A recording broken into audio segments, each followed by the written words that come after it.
Today our case brings us to Belfast in Northern Ireland.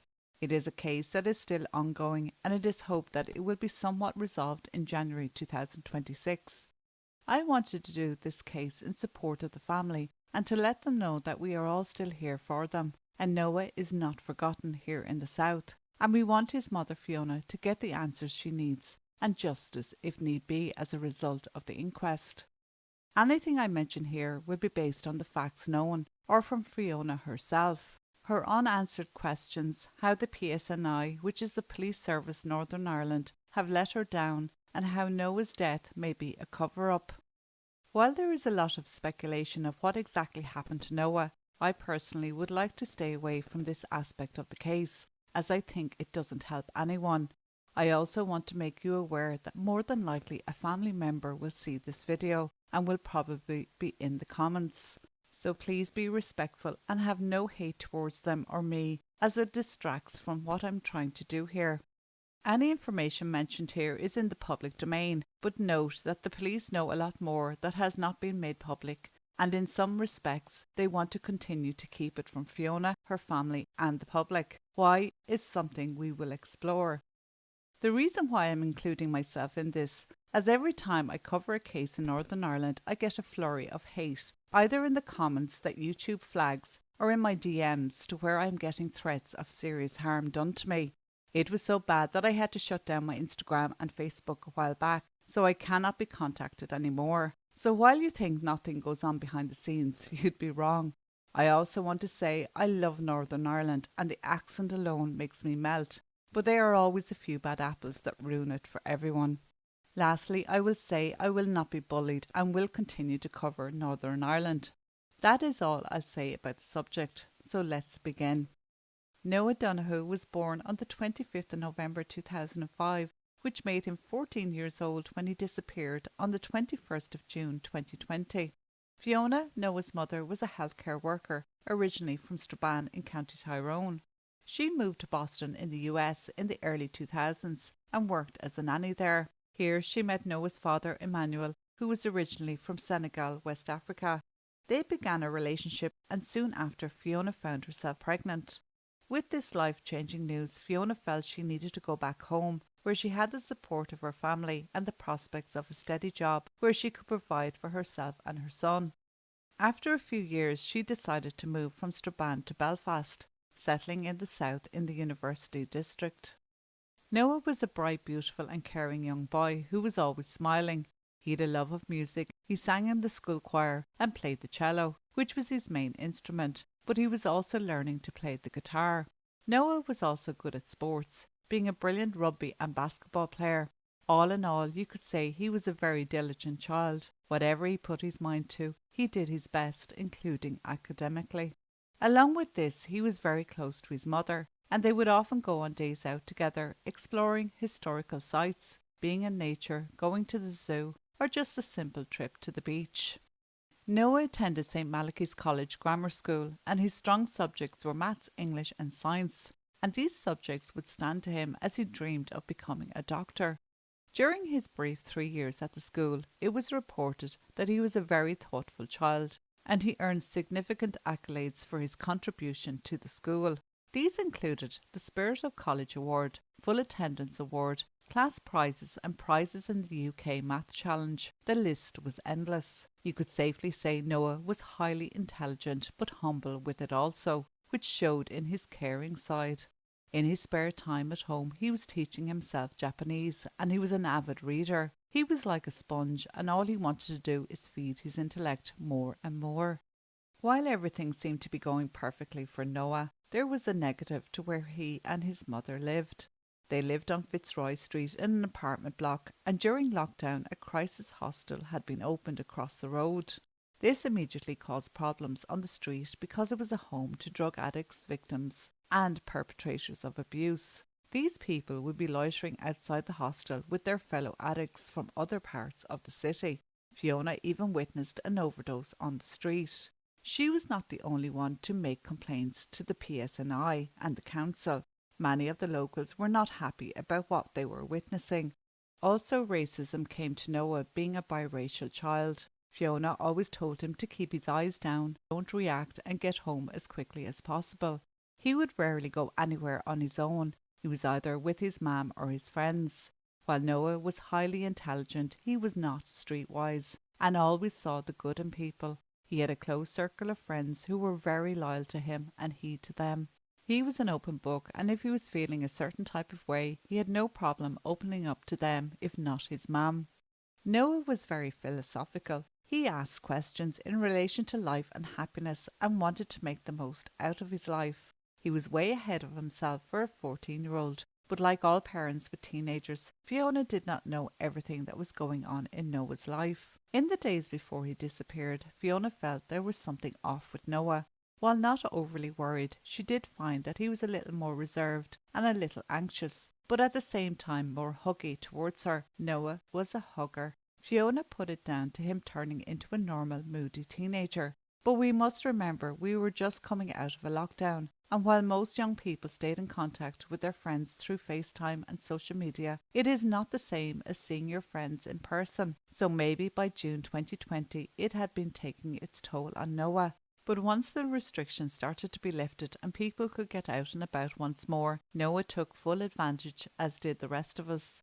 On Sunday, the 21st of June, Noah asked his mother if he could meet with his friends at Cavehill Country Park to work on the Duke of Edinburgh Award. Fiona was reluctant to let him go, as Noah had not eaten and it was getting late, but she did give in, making him promise to contact her at 6:30 p.m. to let her know he arrived safely and to be home by 8 p.m.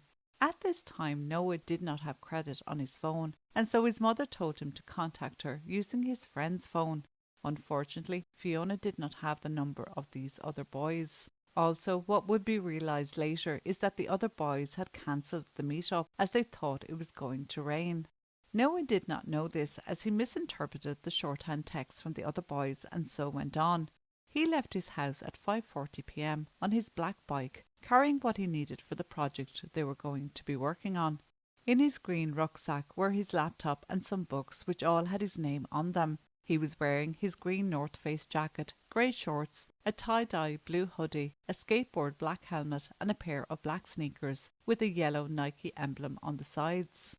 The first leg of Noah's journey would have brought him to Passy School just off the Antrim Road, which was around 15 minutes by bike from his home, and he would be very familiar with this route. From here it would have been another hour and 8 minutes ride to his destination.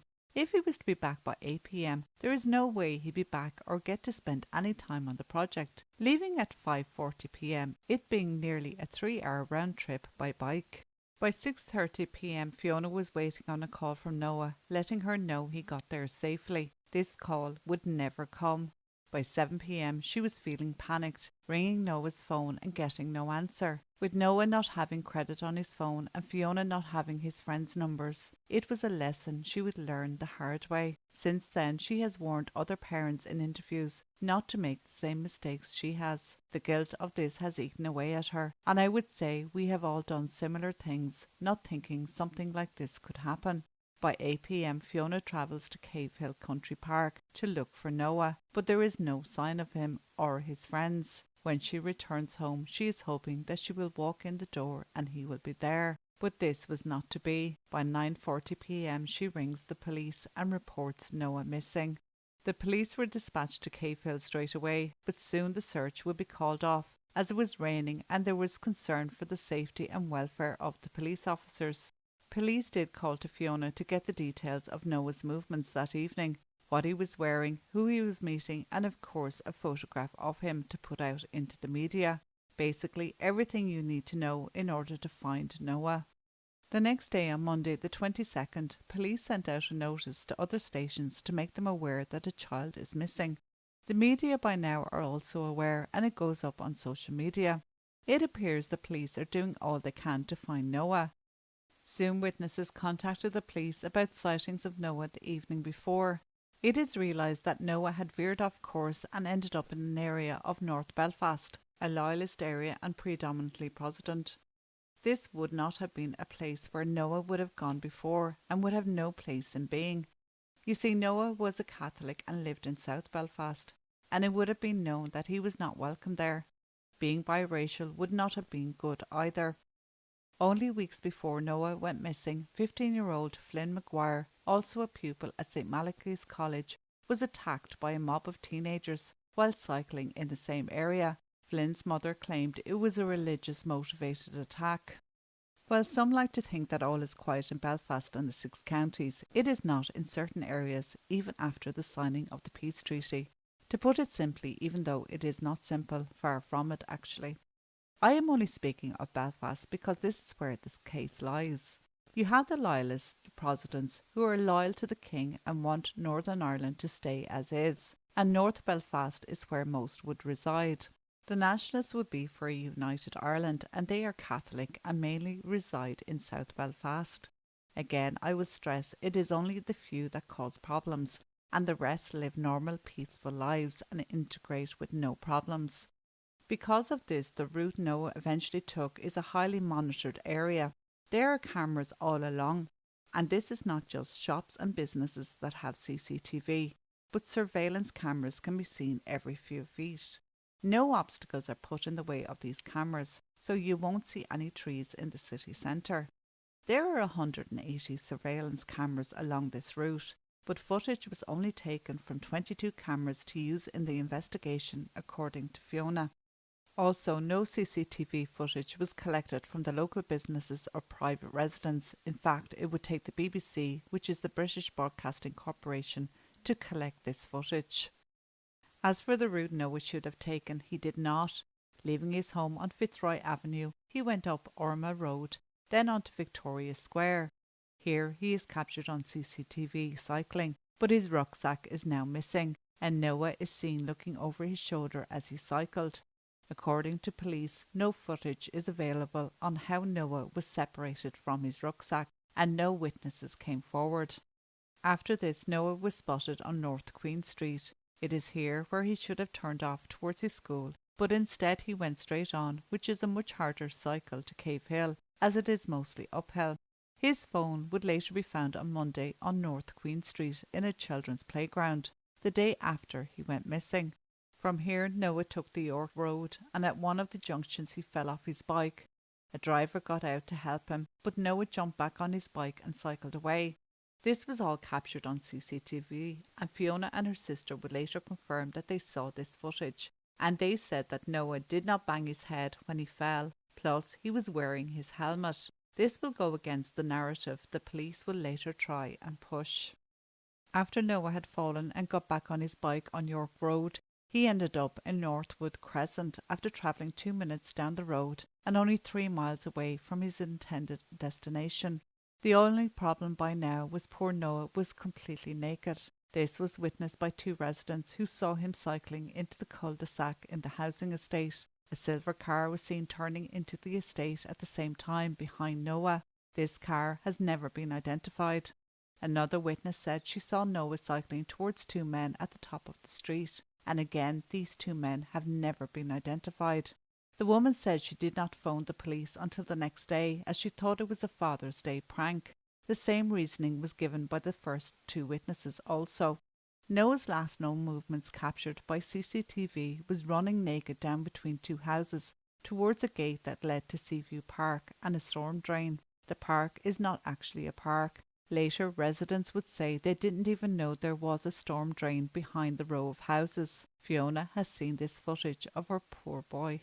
The police initially said these last images of Noah were captured at 6:11 p.m. and then revised the time by 8 minutes earlier, as recorded at 6:03 p.m. According to police, no CCTV footage shows how Noah lost his clothes, and no witnesses have ever come forward. Noah's bike would be found in a resident's driveway, and again she did not phone the police until Monday evening. Now you may ask why residents took so long to ring police about the unusual sight of a boy riding his bike naked through a housing estate. In Northern Ireland, in some areas, there is a fierce mistrust of the PSNI, both on the Loyalist side and the Republican side. They both think that the police take sides. I am not one to comment on this, as I don't live up there, but it is a known consensus.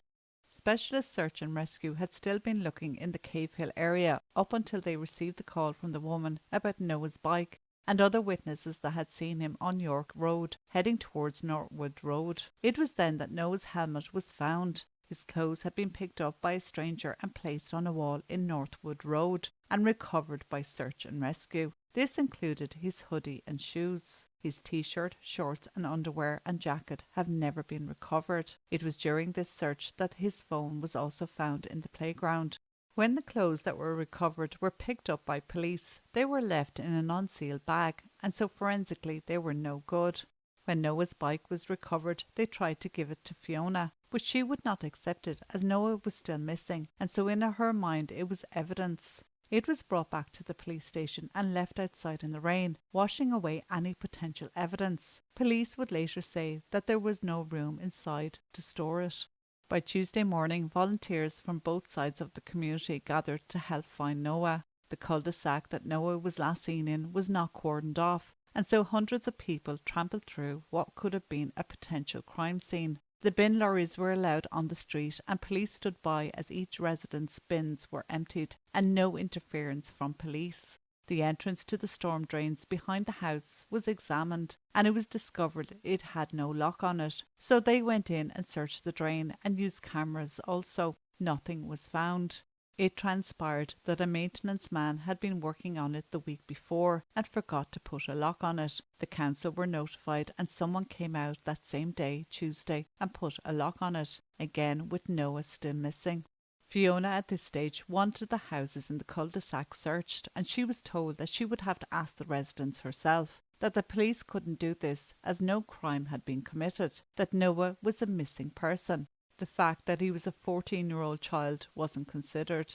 3 days into the search, Superintendent Moore Clark held a press conference and said he believed Noah had travelled to North Belfast, fallen from his bike and had suffered a head injury, which may have led him to being disorientated and removing his clothes. As I said, Fiona saw the footage of Noah falling and she said he did not hit his head. This original police theory would later form the basis of Fiona and her supporters' claims of a police cover-up.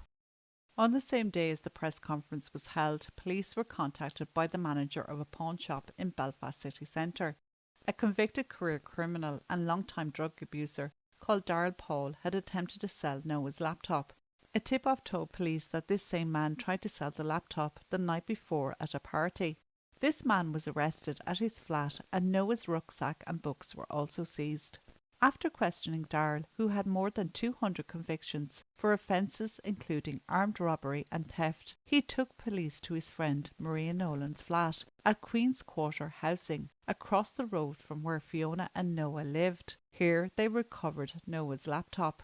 Darrell claimed he had found Noah's rucksack against a wall at the University of Ulster building, at the bottom of Ryle Avenue, where Noah is thought to have become separated from his bag. No footage that we know of was recovered, even though there are dozens of cameras in this area.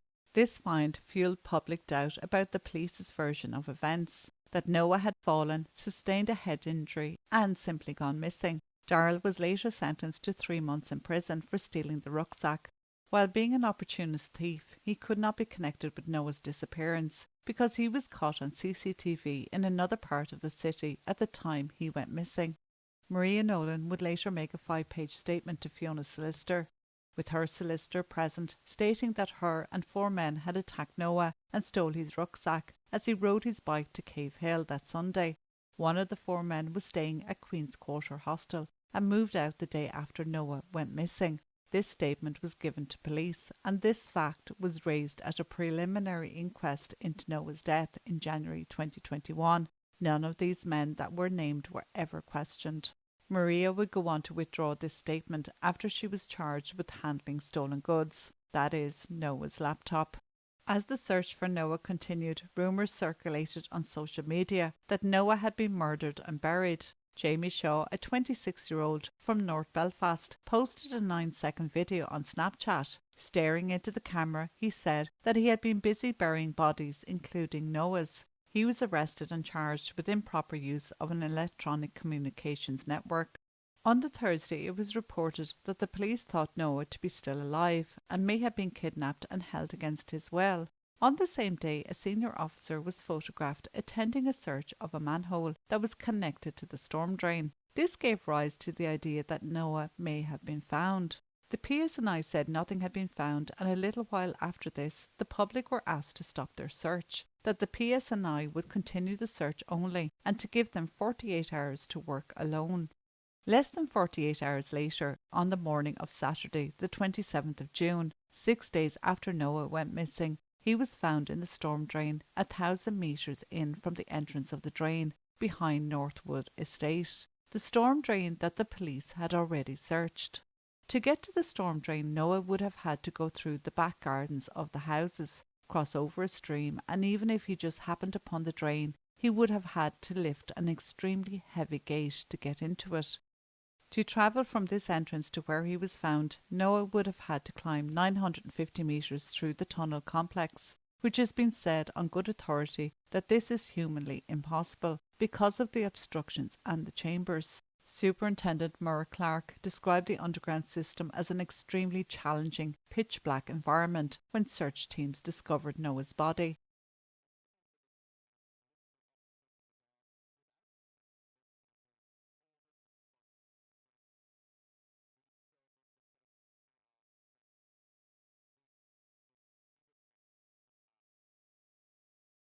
Fiona would later tell the media that the one thing Noah feared was the dark, and there is no way he would have gone down that tunnel voluntarily. On the day Noah's body was found, a press conference was held. Superintendent Murray Clark said he didn't believe Noah had been murdered. It is disappointing that I again need to comment about people circulating several rumours about Noah's disappearance, which are completely without foundation. These rumours were paramilitary involvement, county lines north and south of Belfast, to drugs and racism. There is no evidence to suggest foul play, he said. How did he know this, or where was his foundation of evidence to make such a statement? Noah's body hadn't even been examined at this point. Questions needed to be answered first before this conclusion was made. Like, how did Noah know the storm drain existed, when even residents of Northwood didn't know? How could his body travel 1,000 metres through a narrow storm drain system which ran under the M2 motorway, and with little damage done to his body? Was it a coincidence that Noah's rucksack was found at a flat just minutes from his home, and his laptop found in a flat across the road? Who were the two mystery men seen at the top of Northwood Road at the same time Noah was there? Who was driving the silver car that followed Noah into the estate? Why did the police say they did a leaflet drop in the areas Noah was last known to be, when they actually didn't? No overtime was offered to police during the first day of the search, the most crucial period in any missing person case. A preliminary inquest was held that August. The coroner said there was no evidence to suggest that any other person was involved in Noah's death, and that it was time for the baseless and inaccurate rumours about what happened to Noah to stop. He explained that it appeared likely that Noah entered the storm drain near Northwood Road by lifting the unsecured metal drain cover and drowned as a result. Fiona would say that she did not believe Noah died from taking his own life or misadventure. They say he was in the storm drain for 6 days, but Noah's body did not show any signs of this. The tides come in twice a day in those tunnels, so he would have been submerged twice a day. The only water damage to his body was his hands and feet, which had a few minor scratches. There is also sewage in the tunnel, so sewage and bacteria would have done horrendous damage. There was no rodent or insect damage, said Fiona. The toxicology report showed no drugs in Noah's system, and there was no significant head injury that would have affected him. Time of death could not be confirmed, but later they would say Noah most probably died on the Sunday night he went missing. Fiona was not allowed to hold or kiss her boy goodbye, but had to identify him through a glass pane. If they were so sure that there was no foul play, why was Fiona kept from her son? The pathologist on the day Noah's body was recovered requested a sample of water from the storm drain to compare to the water found in Noah's lungs. This was never done, or if it was, this information has never been released, according to Fiona. This leads me to another rumour where a man serving time in prison came forward with information that he had been told by a fellow inmate that Noah was kidnapped and drowned in a bathtub, and later his body was dumped in the storm drain with the help of loyalist paramilitaries. So this is why the water sample is so important, to prove or disprove theories and rumours. The police said they investigated it and found no grounds to make any arrests. Other aspects of the investigation, according to Fiona, were not investigated, like the rumours that 4 witnesses heard screaming that Sunday night near where Noah was last seen. Nor did they take forensics at the properties where Noah's rucksack and laptop were recovered. Fiona also believes that Noah could have been attacked because he was from a Catholic area, or because of the colour of his skin. She said the area around where Noah was last seen has a history of problems with racist behaviour. Also, at this time, Black Lives Matter was at its peak after the death of George Floyd by police officers in Minneapolis in the US, which spilled over to other countries at that time. 2 years after Noah died, there was a leak on social media that there was footage of Noah leaving his apartment complex on the early morning of Sunday the 21st of June. This was said in defence of the PSNI, asking why Fiona hadn't told police about Noah going out. The reason she did not speak to the police on this was because she didn't know. Fiona and her solicitor went to the police with this information, and they confirmed they had the footage. I asked why the police didn't come to Fiona with this footage and ask her about it. How much more footage do they have that Fiona and the public don't know about? This footage was only released this year in 2025. It was also discovered that the police had this footage within the first few days of Noah going missing and before he was found. In the footage, it shows Noah leaving the apartment at 3:34 a.m, wearing a light-coloured t-shirt, dark shorts, sliders and carrying headphones. It was raining when he left. He turned right, walking in the direction of Queen's University. He is next captured on CCTV on his return home. Noah was on University Street, coming from the direction of Ormar Road and walking in the direction of Queen's University. From there, he turned left onto Dudley Street and then right onto Fitzroy Avenue, turning immediately into his apartment complex. Noah re-entered through the door at approximately 4:08 a.m.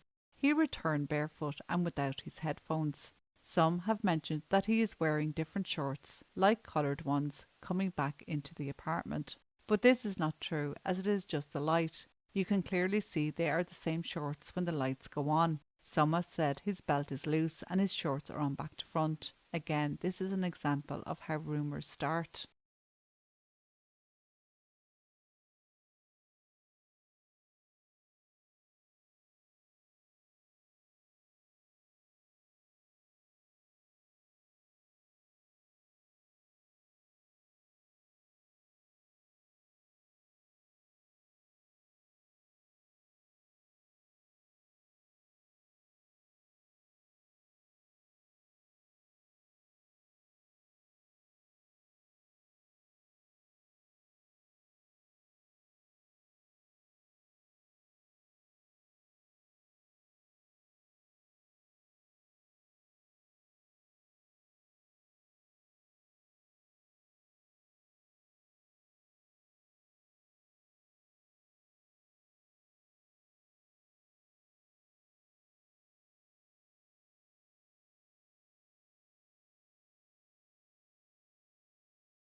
The real questions are, why did Noah leave his home that night? Where did he go? Did he meet someone? What happened to his sliders and headphones? And had Noah done this before? Speaking of footage, we will go back to Noah's phone, which was found in the playground the day after he went missing. When police analysed it and the laptop, they downloaded everything on both devices. Pictures, little videos, messages, incoming and outgoing calls. The police would say there was nothing of interest on the phone, but at a preliminary inquest in 2024, Fiona's solicitor would submit a photograph of a hand that had been taken on Noah's phone. This photo was taken on Sunday the 21st of June at 6:40 p.m. and we know that the last sighting of Noah was 6:03 p.m, running between the houses naked with no phone or any other belongings. Another example of the police's incompetence. Before Noah's inquest was to be held in September 2022, the police applied in December 2021 for a PII certificate, which is a public interest immunity, in order to prevent specific internal police information about the case being released during the full inquest into Noah's death. This was devastating for Fiona and her supporters. She saw that if the PII was granted, it would protect the police. Police lawyers said that it is common for police to apply for PPIs to protect police's mythology and information that would not serve the public's interests. But if Noah's case was so straightforward, he goes missing, searched for, found, and no signs of foul play or involvement of paramilitary factions, why is a PII needed? This PII was granted to the police, and so files and redactions will be prominent at this inquest when it ever happens. It has been put back so many times, and the next date is January 2026. It will be an inquest by a jury which Fiona requested. An online petition calling on the police to release the files has gathered more than 300,000 signatures. So people want answers, but to this day these files have not been released, including the investigation into the photograph of the hand found on Noah's phone. That is, if there is an investigation into such a significant piece of evidence. In August 2024, the senior coroner Joe McCriskin, who spent the last 4 years presiding over Noah's case, recused himself from the inquest. In a statement to BBC News Northern Ireland, the Lady Chief Justice's office confirmed that he will not be hearing this inquest, to the delight of Fiona and her family. No reason was given why he stood down, and of course we are not allowed to ask. A gag order was issued on the Donohoe family with regards to this, so they cannot speak on the details until after the inquest. We also must include what some would call the strange Jordan Peterson connection. After analysing Noah's online activity, police discovered that on the day Noah went missing, he was messaging an Instagram account that he believed was run by the Canadian psychologist. Noah was clearly interested in this man and his ideology. Jordan Peterson's international best-selling book 12 Rules for Life was also found in Noah's rucksack. Jordan's mantra was for young men to be strong, disciplined, and take responsibility for their own lives, among other more controversial issues, which I won't go into. The PSNI contacted Jordan's team, and they informed them that this account was fake and they had no information on Noah.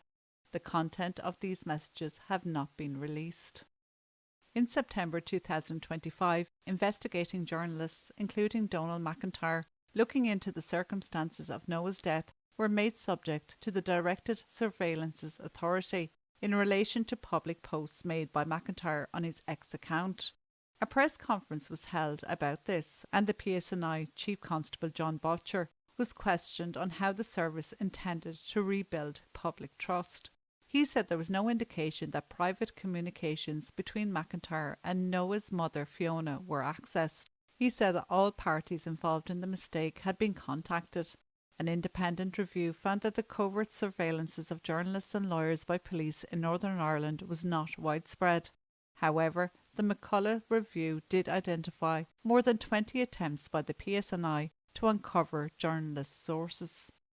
Fiona and her sister Niamh created a Facebook community, the My Noah Donohoe campaign, whose 117,000 supporters called themselves Noah's Army. Through car processions, flags and banners, and painting murals across Belfast City, they have been keeping Noah's death in the public eye. Fiona has said she does not believe the narrative pushed by the authorities that Noah died through misadventure or taking his own life, but it doesn't mean she hasn't contemplated the possibility, and what they have concluded is that there is no evidence in her mind or her sister Niamh's mind that Noah would do such a thing. It's not that something happened and that we don't want to accept it. We all say that if Noah had taken his own life, We would accept it and we would grieve it, but that's not what happened. I would never allow my sister to be dragged through this publicly, said Neve. Fundamentally, we do want justice for Noah. Whoever harmed him and whoever was involved need to be brought to justice, and I think that's a matter of time.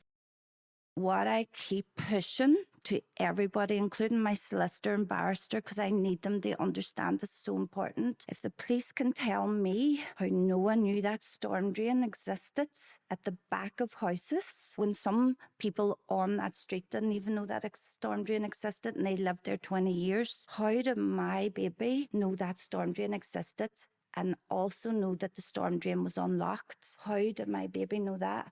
If they tell me that, if they prove to me that, then I will, and I've said to everybody, I will start listening to what they're saying, but it doesn't make sense to me. And Noah deserves the truth. He's such a beautiful soul. They're trying to put that narrative that Noah went there intentionally himself. So I guess all we can do now is sit and wait and see, will this inquest finally come to fruition in January? I will make a community post on the outcome.